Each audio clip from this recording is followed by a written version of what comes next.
Hey, welcome back everyone. Hopefully you've been watching our past videos and those have been helpful for you. My name is Corey Brent. I'm the City Administrator for Mapleton. We're here with Matt Hancock, our Mapleton City Network Director. Matt, got a couple good questions for you. Are residents getting what they're paying for? Man, that's a question I get all the time. I think that's a question that I think everyone needs to ask their Wi-Fi provider, their communications provider. So let's kind of dive into that just a little bit. Let's talk about what a network is. Okay, you've heard that term, network. The network really, if you think about it in the simplest terms, a network is a communications device that connects everybody together. Think of it as a big ring, and it's really probably pretty easy to think about it that way because there's a ring around Mapleton that everybody's connected to, and then that ring is connected to an even larger ring, which is the internet. And so that's kind of it's a ring, and so there's a give and take there. So let's talk about how your equipment in your home will contribute to either a higher speed or lower speed that you may be getting. There's a couple things to consider here. Wi-Fi routers. We talked about this in other videos, and mainly a router has a protection system on it, which is a firewall.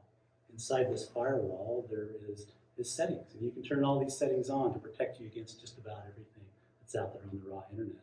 However, there's a give and take. There's a price to pay because as these routers with everything on, protecting everything, it takes away from speed and bandwidth because it has to open up every packet, look for information that is not good for you or your family, and get rid of that information, and then put it back all back together in a packet, send it to you so you can surf the net and stream television and stuff like that.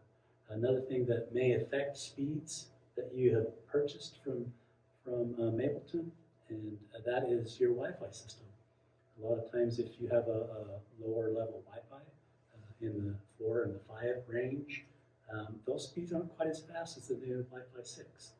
And the Wi-Fi 6 will deliver probably the highest speeds that we've seen out there in industry. And so it pays to go ahead and buy a really good piece of equipment. Just like my grandfather used to tell me, you get what you pay for. And so, buy a system that has some super high speeds for their equipment. And then there's ways that you can test yourself. Test your own router at your house.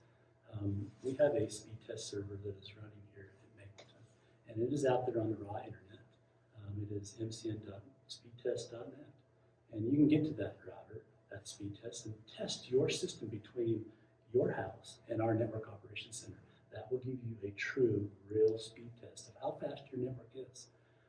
There's other speed test servers out there on the internet, and those speed test servers, you don't know where they're at.